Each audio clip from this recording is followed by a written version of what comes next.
اللہ سے دوستی لگاؤ. اور کتنا آسان ہے ساری زندگی کے گناہ کر کے اور ایک دفعہ کہہ دو یا اللہ توبہ. ایک قطرہ آنسو، یہ میرا کرتا ہے نا، اس کو دھونے کے لیے 1 بالٹی پانی چاہیے، کم از کم 1 بالٹی پانی چاہیے. لیکن 80 سال کے گناہوں کو دھونے کے لیے اللہ کہتا آنسو کا 1 قطرہ جو تیری آنکھ میں ہی رہے، باہر نہ نکلے، اتنا دے دے میں تیرے 80 سال کے گناہ دھو دوں گا. ایک آدمی کہتا ہے جی مجھے تو رونا ہی نہیں آتا. کئی لوگ ملتے ہیں کہ جی مجھے تو رونا ہی نہیں آتا. تو میں کہتا ہوں ہائے کر سکتے ہو؟ کہا جی ہائے کر سکتے. میں کہا یوں کہہ دے ہائے میرے اللہ مجھے معاف کر دے، تو تیری ہائے تیرے 1000 سال کے گناہ دھو دے گی، تیرے کروڑ سال کے گناہ دھو دے گی. دیکھو تو صحیح واسطہ کس سے ہے؟ کریم سے. مجھے بتاؤ میں ڈاکٹر مبین پہ ناراض ہو جاؤں، یہ مجھے منانے آئے تو میں اس کو ویلکم کروں گا یا دروازہ نہیں کھولوں گا؟ بولو کیا کروں گا؟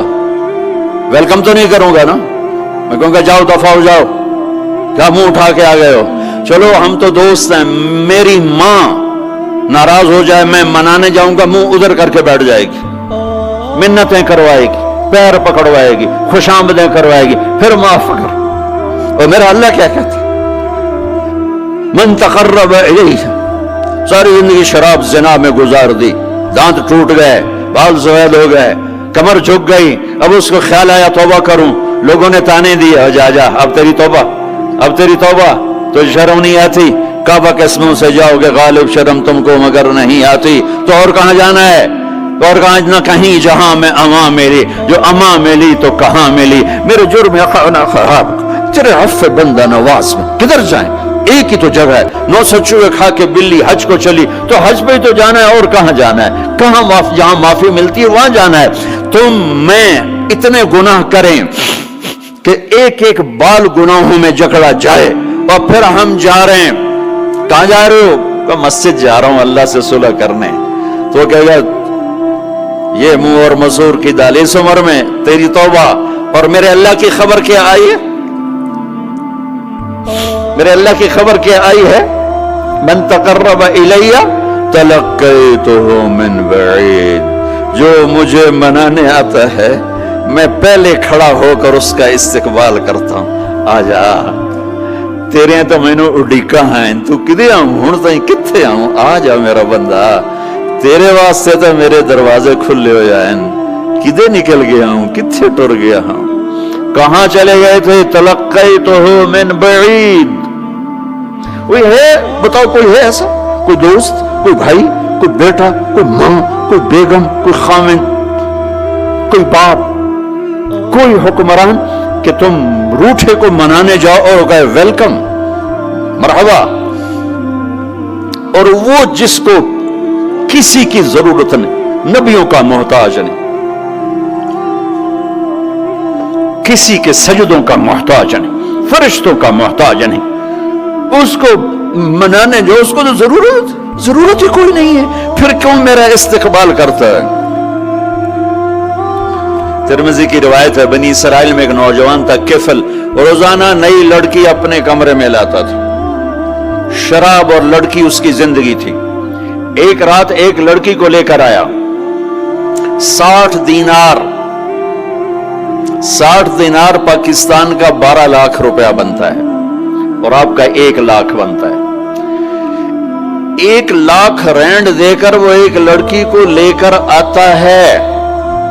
جب کمرہ بند کیا تو دیکھا وہ لڑکی رو رہی تھی. تو کفل کہتا ہے میں زبردستی تو نہیں لے کر آیا، ڈیل کر کے لایا ہوں. تو وہ روتے بولی کفل طوائف نہیں ہوں، غریب ہوں، مجھے غربت نے عزت بیچنے تک پہنچا دیا ہے. میں کہا کرتا ہوں جب مالدار لوگ زکوٰۃ نہیں دیتے تو غریبوں کی بیٹیاں طوائف بن جاتی. جب مالدار لوگ اپنے جنت بنا دنیا کو جنت بناتے ہیں اور غریبوں کو بھول جاتے ہیں تو غریبوں کی بیٹیوں کی عزتیں یوں نیلام ہوتی ہیں. وہ ساری زندگی کے لیے طوائف کا داغ اپنے ماتھے پہ لیتی ہیں اور زندگی بھر عزت کا ایک لمحہ نہیں گزار سکتی. اور طوائفوں سے کھیلنے والے وہ ویسے ہی مسٹر رہتے ہیں، وہ ویسے ہی ہز ہائنس رہتے ہیں، ویسے یور آنر رہتے ہیں. ایک بچی کی عزت برباد ہو گئی اور اس خبیث کی عزت ویسے کے ویسے ہے، اس لیے تو میرے اللہ نے قیامت کا دن رکھا ہے، اس لیے تو میرے اللہ نے قیامت کا دن رکھا ہے۔ ہائے ہائے ہائے ہائے، ایسے تو نہیں حسین سر کٹوا کے نیزوں پہ چڑھ گئے اور آل رسول کے سیٹے گئے اور بوٹی بوٹی ان کے ہو گئی کہ اللہ کو نہیں چھوڑنا باقی سب چھوڑ دیں گے۔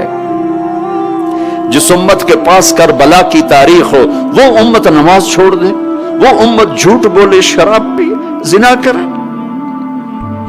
جلا دو اپنی تاریخ کو، جلا دو اپنی کتابوں کو، جلا دو اپنی میراث کو، جو کرنا پھر جو مرضی کرو، بھلا دو حسین کی قربانی کو۔ یہ کوئی زندگی ہے جو ہم گزار رہے ہیں؟ وہ عورت رونے لگی، وہ لڑکی رونے لگی، کفل عزت دار ہوں، مجھے غربت نے طوائف بنا دیا ہے۔ تو کفل رو پڑا اور کہنے لگا میری بہن جس عزت سے آئی تھی چلی جا، جو پیسے دیے ہیں جا اپنی غربت میٹا، ہدیہ 60 دینار 1 لاکھ رینڈ بنتا ہے، جا اپنی غربت میٹا اور میرے لیے دعا کر، میں بہت گندا انسان ہوں، میں تیری آنسوؤں کو دیکھ کر میں بھی توبہ کرتا ہوں۔ وہ لڑکی گھر پہنچی، پیچھے کفل مر گیا، اس کو نہیں پتا موت آئی کھڑی ہے سر پہ، وہ مر گیا۔ اللہ آخرت سے پردہ نہیں اٹھایا اللہ نے۔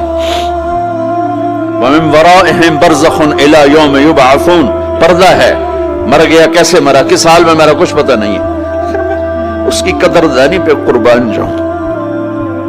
کل اگر یہ مردہ ملتا نا اپنے گھر میں، اس کو کسی نے اٹھانا نہیں تھا، کمرے میں ہی دبا دینا تھا، وہیں پتھروں میں اس کو دبا دینا تھا، یہ ایسا انسان تھا، لیکن وہ تو توبہ کر چکا تھا۔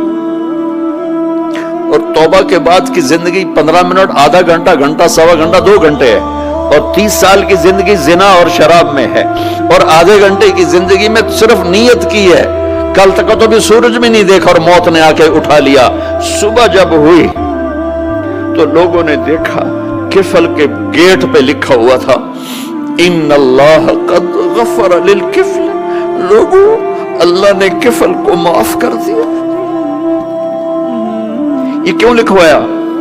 یہ کیوں لکھوایا؟ اس لیے لکھوایا کہ اب یہ ہمارا دوست ہے اور اس کو عزت سے ہمارے پاس پہنچاؤ۔ یہ شرابی بھی تھا، یہ زانی بھی تھا، یہ سب کچھ تھا۔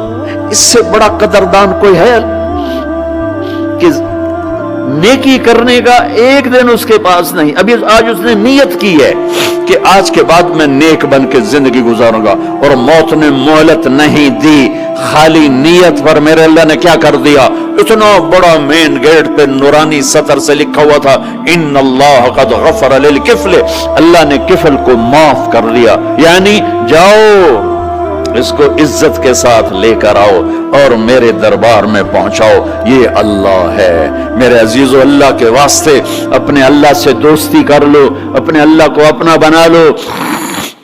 اس کو اپنا بنانا دنیا کا سب سے آسان کام ہے کہ تم اس سے دوستی لگا کے ٹوٹ بھی جائے پھر توبہ کرو وہ پھر معاف کر دیتا ہے، پھر ٹوٹ جائے پھر توبہ کرو وہ پھر معاف کر دیتا ہے۔ یہ راڈ ہے، یہ 1 2 3 4 5 6 7 8 یہاں سے 7 8 جگہ سے ٹوٹ جائے، ہم اس کو ویلڈ کریں گے، ویلڈ کر کے پھر اس کو پینٹ کریں گے تو یہ سیدھا ہو جائے گا، لیکن وہ ہمیں پوائنٹ نظر آئے گا، یہ ٹوٹا ہوا ہے، یہ ٹوٹا ہوا ہے، یہ ٹوٹا ہوا ہے۔ ٹھیک ہے نا میری بات؟